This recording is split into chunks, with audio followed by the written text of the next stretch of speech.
तो हम पढ़ेंगे स्त्री बंधत्व, जो एक इम्पॉर्टेंट टॉपिक है। तो सबसे पहले हम इसकी डेफिनेशन देखेंगे कि परिपूर्ण वीर्य की आयु एवं ऋतुकाल के समुचित काल में कम से कम 1 वर्ष तक सामान्य दाम्पत्य जीवन के उपरांत गर्भ की अप्राप्ति बंधत्व है। कहने का मतलब है कि परिपूर्ण वीर्य की आयु का सेंस है कि जो फर्टिलिटी की एज होती है वो सही है, और ऋतुकाल में के समुचित काल में कहने का तात्पर्य ये है कि ओव्यूलेशन प्रॉपर है, मेंसेस प्रॉपर हो रहे हैं, उसके बाद भी कम से कम 1 वर्ष तक सामान्य दाम्पत्य जीवन के जीने के उपरांत भी गर्भ की अप्राप्ति बंधत्व है। बाकी इसमें प्रजा की अप्राप्ति को बंध्या का लक्षण हारित ने माना है। गर्भ की अप्राप्ति बंधत्व है ये आचार्य मानते हैं, पर हारित नहीं मानते हैं कि प्रजा की अप्राप्ति को बंध्या कहते हैं। और एक्स्ट्रा पॉइंट है, बाला, वृद्धा, श्रुतिका और स्तनपान करने वाली जो स्त्रियां हैं उसमें गर्भाधान न होने पर भी उसे बंधत्व नहीं कहते हैं। और सुश्रुत जी ने बंध्या योनि व्यापद में इसका वर्णन किया है, और आचार्य चरक ने बीजांश दुष्टि में इसका वर्णन किया है, और काश्यप ने जात हरणियों का उल्लेख किया है, वहाँ स्त्री बंधत्व का वर्णन किया है। तो ये बेसिक हो गया, डेफिनेशन हो गया कि स्त्री बंधत्व क्या है। अब आगे हम इसके निदान को देखेंगे कि इसके निदान में क्या क्या बातें कही गई हैं। तो निदान में पहला पॉइंट है, गर्भ के आवश्यक घटकों में विकार होने से। जैसे गर्भ के आवश्यक घटक क्या हैं? ऋतु, क्षेत्र, बीज, अंबु। तो इस पे किसी में विकार होगा। ऋतु से तात्पर्य है कि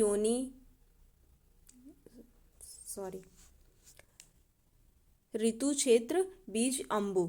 तो ऋतु क्षेत्र से तात्पर्य योनि या गर्भाशय मार्ग की शुद्धता या काल का, बीज से शुक्र एवं शोणित का, और अंबु से जो सामान्य पोषक तत्व हैं या हृदय तथा मानसिक स्थिति के बारे में कहा गया है कि इसमें विकृति नहीं होनी चाहिए। और षड भावों, जहाँ तक कि पता है हमें कि मात्रज, पित्रज, आत्मज, सत्वज, सात्मज, रसज, ये सारे भाव हैं जिससे गर्भ की उत्पत्ति होती है। इनमें से किसी एक में विकार होगा तो इससे बंध्या का कारण होगा। बाकी अति बाला, वृद्धा, रोग से पीड़ित, शोक आदि मानसिक व्याधियों से आक्रांत, मैथुन के समय न्यूब्ज स्थिति तथा समीरणा नाड़ी पर अथवा योनि के बाहर शुक्र गिरने पर। और चौथा है योनि व्यापद आर्तव दोष या योन्यर्श होने पर। ये इसके निदान है। बाकी अन्य निदान क्या है? इसमें अन्य 11 निदान और बताए गए हैं, जिसमें पहला योनि प्रदोष है। योनि प्रदोष में 6 चीज़ें आती हैं। पहला क्या है? योनि व्यापद, मतलब इसमें योनि में कोई बीमारी हो, योनि व्यापद हो। आर्तव व श्रोतसों का अवेद हो, जो आर्तव व श्रोतस है उसमें कोई वेद हो गया हो, ऑब्स्ट्रक्शन हो गया हो। योनि अर्श हो, योनि में अर्श हो गया हो। और गर्भकोश भंग, जो गर्भ होता है गर्भाशय किसी वजह से भंग हो गया हो, जैसे कि सर्जरी वगैरह में हो जाता है कभी कभी। और भग संकोच, मतलब जो बाला स्त्रियां हैं, मतलब बहुत जो बालिका होती, कम उम्र की जो चाइल्ड होते हैं, उनके साथ अगर कोई भग संकोच और स्फलित मूत्रत्व, ये योनि प्रदोष में 6 आते हैं। बाकी दूसरा है मानसिक अविताप, तीसरा शुक्र दोष, और चौथा अश्रिक दोष। अश्रिक दोष मतलब हो गया आर्तव दोष। पांचवा आहार, छठवा विहार दोष, अकाल दोष, बल संचय। यहाँ बल संचय से तात्पर्य शारीरिक बल से नहीं है, यहाँ गर्भाशय के बल से है कि एक एज पे मेनोपॉज हो जाता है, तो मेनोपॉज के पहले तक, मतलब मेनोपॉज के बाद बल संचय हो जाता है और बंध्या हो जाती है। तो ये बल संचय का तात्पर्य गर्भाशय के बल से है। और आत्मदोष और जात हारणी द्वारा विकृति, और 11वां है दैव प्रकोप। तो ये हो गए निदान, जो कि समझ में आ गए होंगे। मैं बाद में इसको समराइज कर दूंगी। आगे हम पढ़ते हैं भेद और लक्षण के बारे में। तो भेद और लक्षण सबसे पहले हम आचार्य चरक के अनुसार पढ़ेंगे। तो आचार्य चरक ने बंध्या के 3 प्रकार बताए हैं। पहला बंध्या, दूसरा अप्रजा और तीसरा सप्रजा।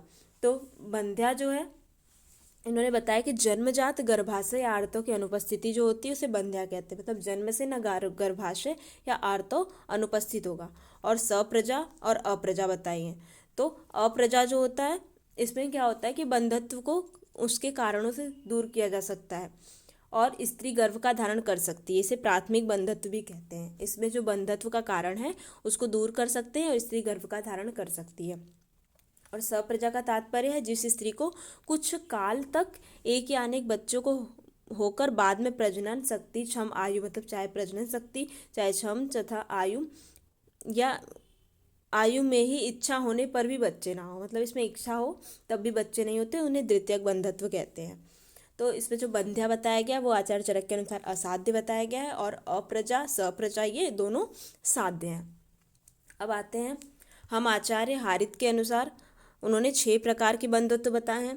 पहला काक बंध्या, दूसरा अनपत्या, तीसरा गर्भस्रावी, चौथा मृतवत्सा और पांचवा बलछ है, और छठवां उन्होंने बताया कि बालावस्था या गर्भकोश भंग धातु है अजात रसा के साथ मैथुन आदि कारणों से उत्पन्न कष्ट साध्य।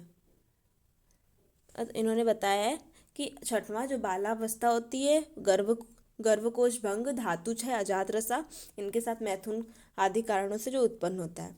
तो इसमें जो काक बंध्या है उसको बताएंगे वन चाइल्ड स्टेरिलिटी, मतलब कि एक बच्चा हुआ उसके बाद नहीं हो रहा है। अनपत्या मतलब कोई चाइल्ड नहीं है, और प्राइमरी इनफर्टिलिटी है। और गर्भस्रावी को रिपीटेड एबॉर्शन जिसको हो रहा है उसको गर्भस्रावी कहेंगे। रिपीटेड स्टिल बर्थ जिसको हो रहा है वो मृतवत्सा है, और लॉस ऑफ स्ट्रेंथ बल्ज है। तो आचार्य हारित के अनुसार जो ऊपर के 5 वाले हैं वो साध्य हैं, और छठवां जो बताया गया वो कष्ट साध्य है। आगे हम पढ़ेंगे काश्यप के अनुसार। तो काश्यप ने बताया है, इसके लक्षण बताए हैं पहले कि जो स्त्री यथा समय व्यर्थ पुष्प का दर्शन करती है, कहने का तात्पर्य है कि इसमें रजो दर्शन तो समय पर होता है पर बिना फल या गर्भ वाला, कोई फल नहीं देता। रजो दर्शन समय पे हो रहा है पर कोई फल नहीं दे रहा, और जो गंड प्रदेश है जो उसके चेक्स है वो स्थूल और लोमस हो जाएंगे। ये इसके लक्षण काश्यप ने बताए और भेद बताए हैं।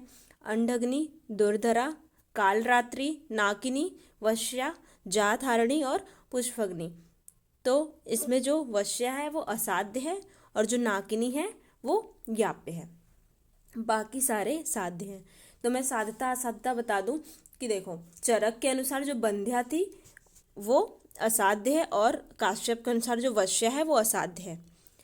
और जो इन्होंने बताया हारित ने, उनका जो छठवां पॉइंट था बालावस्था गर्भ कोशभंग धातुज है अजात रसा के साथ मैथुन आदि कारणों से जो उत्पन्न हो रहे थे वो कष्ट साध्य था, और काश्यप के अनुसार नाकिनी जो है वो याप्य है, और बाकी जितने भी बचे वो साध्य हैं। तो हम आराम से इसको याद कर सकते हैं, जो असाध्य है उसको याद कर लें और जो याप्य है उसको याद कर लें, और बाकी जितने बचे वो सारे साध्य हैं। बाकी हम इसके चिकित्सा सिद्धांत को देखेंगे। अब चिकित्सा सिद्धांत में क्या बताया गया है कि जो शुद्ध योनि होती है वही गर्भ का धारण करती है, इसीलिए जो योनि प्रदोष जितने बताए गए थे, जैसे योनि व्यापद हो गया, योनि अर्श हो गया, ये सारी चीज़ की जितनी चिकित्साएं पहले आचार्यों ने बताई हैं उसको करनी चाहिए, जिससे कि योनि शुद्ध हो जाएगी। और फिर उसके बाद निदान परिवर्जन कराएंगे, जिस भी निदान से हो रहा है, जैसे आहार विहार हो गया, काल हो गया, और जो भी चीज़ें हैं वो निदान परिवर्जन कराएंगे। उसके बाद बल क्षय और धातु क्षय है तो उसको दूर करने के लिए वृहण द्रव्यों का प्रयोग करेंगे। इतना करने के बाद फिर स्नेहन, स्वेदन, वमन, विरेचन, स्थापन एवं अनुवासन वस्ती का क्रमशः प्रयोग करेंगे। ये करने के बाद जो पुरुष होता है उसको मधुर औषधियों से क्षीर घृत देंगे, और जो क्षीर और घृत देंगे, मधुर औषधियों से सिद्ध क्षीर घृत, और स्त्री में तेल और मांस का प्रयोग करेंगे, और जो पुंसवन कर्म में जितनी वर्णित औषधियाँ हैं उनका प्रयोग करेंगे। तो हम शुरू से फिर से बता रहे हैं कि चिकित्सा सिद्धांत में पहले जो योनि है वो शुद्ध होनी चाहिए, उसके लिए जो भी चिकित्साएं पहले बताई गई हैं योनि प्रदोष की वो सब करनी चाहिए, निदान परिवर्जन करना चाहिए, बल क्षय है तो वृहण द्रव्यों का प्रयोग करना चाहिए, और सारे पंचकर्म क्रम से स्नेहन, स्वेदन, वमन, विरेचन, स्थापन, अनुवासन वस्ती इसका प्रयोग करेंगे। पुरुष है तो उसको मधुर औषधियों से सिद्ध क्षीर और घृत देंगे, स्त्री में तेल और मांस देंगे, और पुंसवन कर्म के लिए वर्णित सभी औषधियों का प्रयोग करेंगे। और एक एक्स्ट्रा चीज़ है, जो निरोवस्ती का प्रयोग है वो वंध्या के लिए अमृत के समान लाभकारी है। तो जो वंध्या स्त्री है जिसको पुत्र प्राप्ति नहीं हो रही है उनको निरोवस्ती के प्रयोग से भी पुत्र की प्राप्ति होती है। तो निरोवस्ती बहुत बहुत इंपॉर्टेंट है। और बाकी आगे ये चिकित्सा सिद्धांत हो गया। अब हम इसमें चिकित्सा पढ़ेंगे। तो चिकित्सा में पहला हम पढ़ेंगे बाह्य और प्रयुक्त औषधियाँ क्या क्या हो सकती हैं। तो बाह्य प्रयुक्त औषधियों में लक्ष्मणा को गोदुग्ध में पीसकर नश्य देंगे, और नारायण तेल से नश्य, अव्यंग, पान एवं वस्ती, सतपुष्पा नश्य, अव्यंग, वस्ती, और लहसुन, सतपुष्पा तैल है, लहसुन तैल है, इससे वस्ती देंगे, और सतपाक तैल से भी वस्ती देंगे, त्रैवित स्नेह से बस्ती देंगे और बला तेल से बस्ती। तो इसमें नस्य पान के लिए कौन सा तेल यूज़ करना है, नारायण तेल, और नस्य में शतपुष्पा, और बाकी जितने भी हैं लहसुन तेल, सतपाक तेल, त्रैवित तेल, बला तेल, ये सबसे बस्ती देंगे। और अव्यांतर प्रयुक्त औषधियों में चूर्ण, कल्क, स्वरस हम देखेंगे तो लक्ष्मणा के मूल को गोघृत के साथ पान करा देंगे, उसमें भी लक्ष्मणा था, इसमें भी है, तो इसमें पान कराएंगे। और सतपुष्पा कल्क का प्रयोग करेंगे, और बलाद्य, चंदनाद्य, द्राक्षाद्य, पुनर्नवाद्य चूर्ण का प्रयोग करेंगे, और जीवनी गण एवं गर्भ स्थापन द्रव्यों का प्रयोग करेंगे।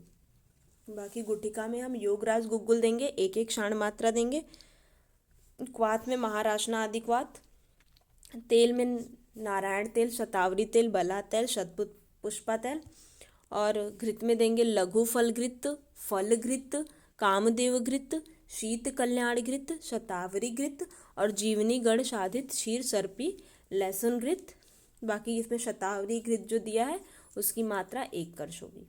अरिष्ट में 10 मूल अरिष्ट, रस में खंड काद्य लव, पाक में पूग पाक, और पथ्यपथ में लहसुन का सेवन करने वाली स्त्री बंध्या नहीं होती हैं। और दुग्ध हितकारी, इसमें गर्भाधान करे हितकारी, और मांस का प्रयोग से आर्तवृद्धि, गर्भधान कर और पुष्टिकर। तो ये हो गया पूरा बंध्या का, हमने ख़त्म कर दिया। अब आगे हम पढ़ते हैं इनफर्टिलिटी। इनफर्टिलिटी का डेफिनेशन क्या है? Infertility is defined as the inability to conceive within 1 or more years of regular unprotected coitus. तो इसमें कंसीव करने की इनएबिलिटी कंसीव करने में हो जाती है 1 या अधिक साल में, मिनिमम 1 साल हम लेते हैं, और रेगुलर अनप्रोटेक्टेड क्वार्टस में। ये 2 टाइप की बताई गई है, प्राइमरी और सेकेंडरी। प्राइमरी में क्या है कि हु हैव नेवर कंसीव, और सेकेंडरी में indicates previous pregnancy but failure to conceive subsequently. बाकी हम पढ़ेंगे कॉज ऑफ इनफर्टिलिटी। तो इसमें फीमेल का कॉज कितना है, 40 to 55%, और मेल 30 to 10%। बाकी जो 10% है वो अननोन कॉज है। तो सबसे पहले हम पढ़ेंगे मेल इनफर्टिलिटी का कॉज का एरिया क्या क्या होता है। कॉज ऑफ इनफर्टिलिटी में मेल इनफर्टिलिटी का एरिया देखेंगे, जिसमें है डिफेक्टिव स्पर्मेटोजेनेसिस, कि स्पर्मेटोजेनेसिस में कोई डिफेक्ट हो गया है। फिर दूसरा obstruction of efferent duct system जो है उसमें ऑब्स्ट्रक्शन हो गया है। और failure to deposit high sperm in the vagina में हाई स्पर्म डिपॉजिट नहीं हो पा रहा है, उसमें फेल्योर है। या एरर इन सेमिनल फ्लूइड्स, ये एरिया है जहाँ जहाँ मेल इनफर्टिलिटी हो सकती है। और कॉमन काज क्या है इसका?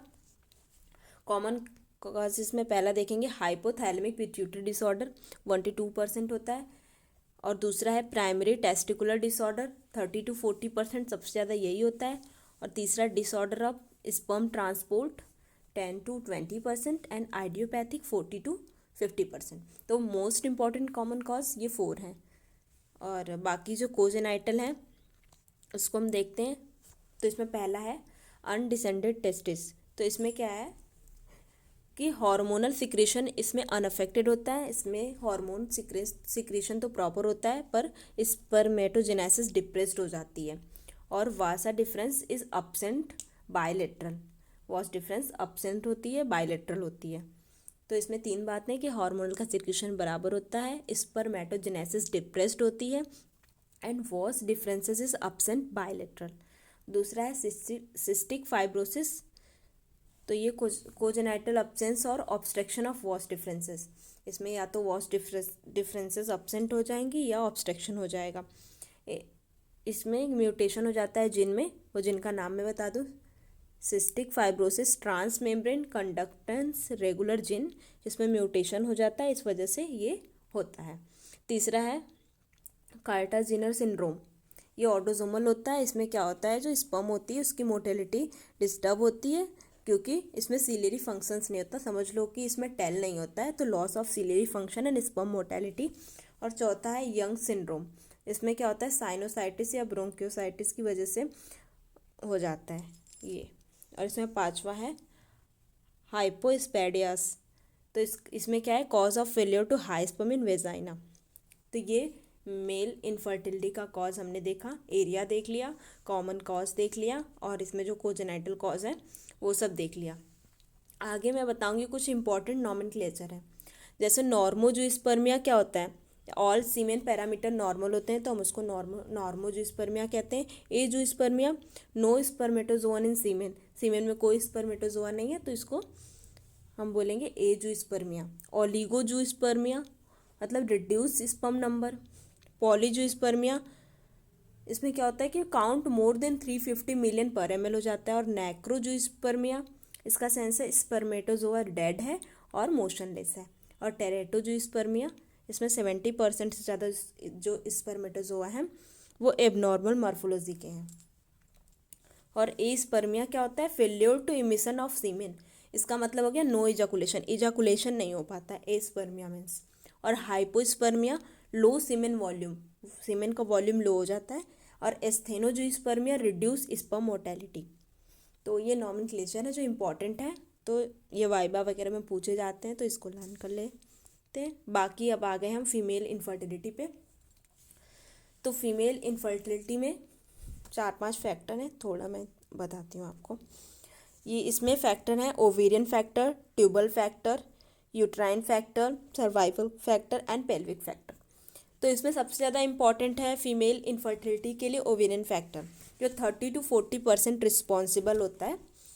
तो इसमें पहला है डिसओव्यूलेशन, मतलब ओव्यूलेशन नहीं हो रहा है, किस वजह से, PCOS की वजह से, पॉलीसिस्टिक ओवेरियन सिंड्रोम, या एनओव्यूलेशन है, या कार्पस लूटियम इनसिफिशेंसी है, प्री मेच्योर ओवेरियन फेल्योर है, जैसे कि मतलब बहुत कम समय में, जैसे कि कहा जाता है कि मेनोपॉज की जो एज है वो पहले आ गई, तो pre mature ovarian failure. Resistant ovarian syndrome हो गया कि ओवरी रेजिस्टेंट हो गई है। ल्यूटेनाइज अनरप्चर्ड फॉलिकल, जो फॉलिकल हैं वो रप्चर ही नहीं हो रहा है, ओवम रिलीज ही नहीं हो रहा है, तो ये रीज़न है। डिक्रीज ओवेरियन रिजर्व, जो ओवरी है उसका रिजर्व डिक्रीज हो रहा है। और ल्यूटल फेस डिफेक्ट, तो ये है ओवेरियन फैक्टर। 30 to 40% कॉज में यही आते हैं। फिर दूसरा important tubal factor, tubal factor 25 to 35% responsible होता है।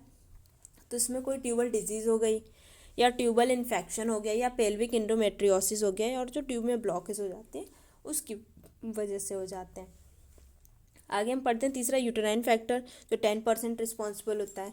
ये किस लिए, इसमें फेल्योर ऑफ इम्प्लांटेशन नहीं हो रहा है, कोई क्रोनिक इंडोमेट्रियोसिस हो गई है, या फाइब्राइड है, या कोजेनाइटल मॉलफॉर्मेशन है। तो ये टर्म समझ में आ रहा है कि इम्प्लांटेशन नहीं हो रहा है, क्रोनिक एंडोमेट्रियोसिस है, और फाइब्राइड हो गया यूट्रस, और कोजेनाइटल मॉलफॉर्मेशन है।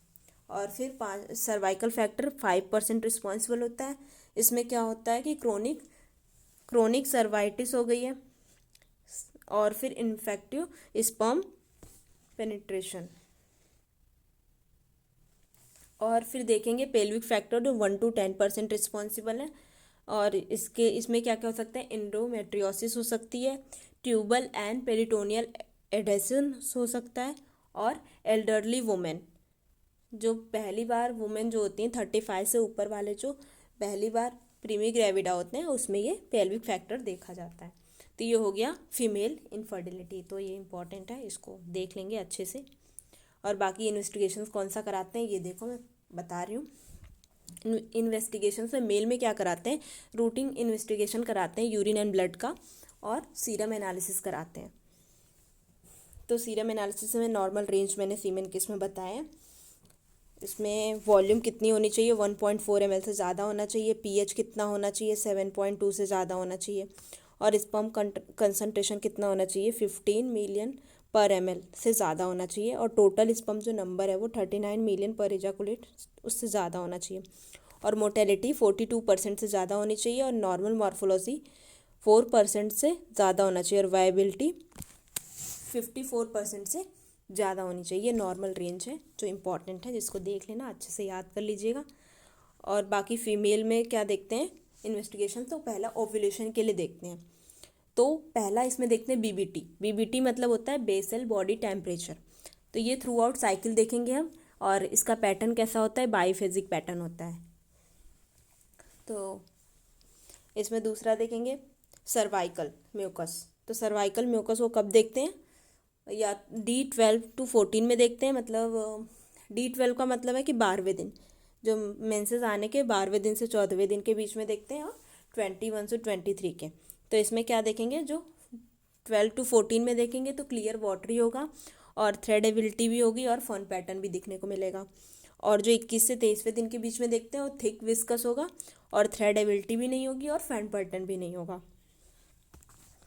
और तीसरा देखते हैं इंडोमेट्रियल बायोप्सी, ये कुछ उतना नहीं कराते, इतना ही देखते हैं। और वेजाइनल साइटोलॉजी, तो ये भी जो इंडोमेट्रिकल बायोप्सी है वो 21 से 23 दिन के बीच में कराते हैं। सीक्रेटरी इंडोमेट्रियम उसमें ऑब्जर्वेशन करते हैं उसका, इंडोमेट्रियम का। और बाकी इसमें serum LH, serum progesterone, urinary LH। तो सीरम LH कब कराते हैं? 12 to 14 डेज के बीच में। इसमें जैसे कि देखते हैं ऑब्जर्वेशन में कि जो ओव्यूलेशन होता है वो LH सर्ज के जस्ट 10 to 12 आवर्स के बीच में ओव्यूलेशन हो जाता है, तो ये देखते हैं। बाकी सीरम प्रोजेस्ट्रॉन कब कराते हैं? 1 to 8 पे कराते हैं और 21 पे कराते हैं।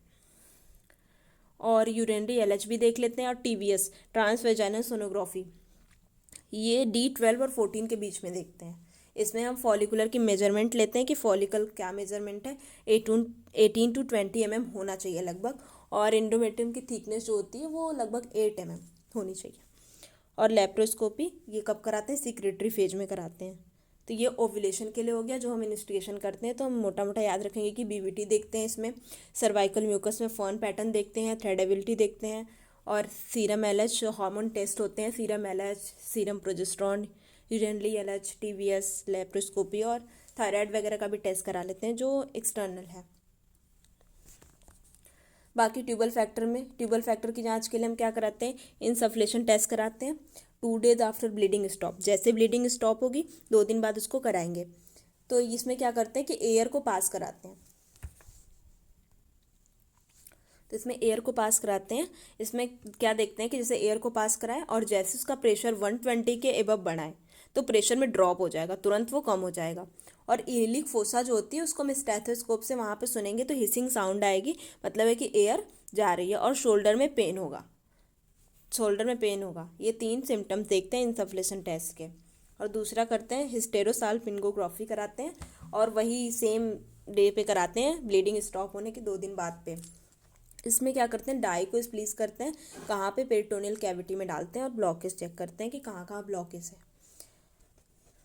और लेप्रोस्कोपी प्लस डाई टेस्ट कराते हैं 7 to 10 डे के बीच में। इसमें देखते हैं कि पेरिट्यूबियल पैथोलॉजी तो कोई नहीं है, पेल्विक पैथोलॉजी तो नहीं है, ओव्यूलेशन हो रहा है टाइम पे कि नहीं, या ट्यूबल पेटेंसी देखते हैं by dye splitting from both tubes. और ब्लॉकेज देखते हैं, साइड देखते हैं, ऑनसेट देखते हैं, साइड देखते हैं। तो ये सब हमको इससे पता चलता है कि कहाँ पे ब्लॉकेज है, ट्यूब में कोई दिक्कत तो नहीं है, एडिशन तो नहीं है, कुछ भी नहीं है। ये सब हम देखते हैं ट्यूबल के लिए। बाकी सर्वाइकल के लिए भी जाँचें हैं, वो मैंने इसमें बताई नहीं है तो खास इंपॉर्टेंट नहीं है। बाकी ये ट्यूबल ओव्यूलेशन के लिए इंपॉर्टेंट है, ये देख लेंगे। बाकी ट्रीटमेंट देखेंगे। ट्रीटमेंट तो इसमें इनफर्टिलिटी का है तो स्पर्मेटोजेनेसिस, ये सब जो नॉर्मल है, ओव्यूलेशन का प्रॉब्लम है तो ये सब के लिए ट्रीटमेंट दे सकते हैं। लेकिन बाकी आगे जो नहीं ट्रीटेबल है तो उसके लिए अलग से हैं, आर्टिफिशियल इंसेमिनेशन ये सब कराएंगे, गिफ्ट है, ये सब देखेंगे। बाकी ट्रीटमेंट स्पर्मेटोजेनेसिस ट्रीटेड है तो इसके लिए हम क्या करेंगे? SCG देते हैं 5000 इंटरनेशनल यूनिट वंस और ट्विंस अ वीक, मतलब 1 बार या 2 बार वीक में देते हैं। स्टिमुलेट इंडोजिनस टेस्टोस्टेरोन प्रोडक्शन को बढ़ाता है। बाकी HMG या प्योर FSH देते हैं। HMG क्या है? FSH और मतलब LH का कॉम्बिनेशन होता है। तो इसमें या तो प्योर FSH दो, कितना? 75 to 150 international unit when no sperm in the ejaculate, कोई स्पर्म इजाकुलेट नहीं हो रहा है तो ये देते हैं। बाकी डोपामिन एगोनिस्ट देते हैं, ये मेल के ट्रीटमेंट में देते हैं। बाकी फीमेल में ओवुलेशन को बढ़ाने के लिए क्या देते हैं? क्लोमिफेन सिट्रेट देते हैं, CC इसको बोलते हैं। इसमें 2 कॉम्बिनेशन होता है, EU और ZN का होता है जो काम करता है ओवुलेशन पे। बाकी लेट्रोजोल है और HMG मिनोट्रोपिन, ये FSH और LH का कॉम्बिनेशन है। ये फीमेल में ओवुलेशन को स्टिमुलेट करने के लिए दिया जाता है। तो बेसिकली क्लोमिफेन सिट्रेट और लेट्रोजोल देते हैं। तो बाकी इनफर्टिलिटी में हमने इतना ही पढ़ा है जो इम्पोर्टेंट है, जो एग्ज़ाम के पॉइंट ऑफ व्यू से सही है, और इतना भी लिख देंगे तो बहुत है। बाकी thank you so much, bye bye.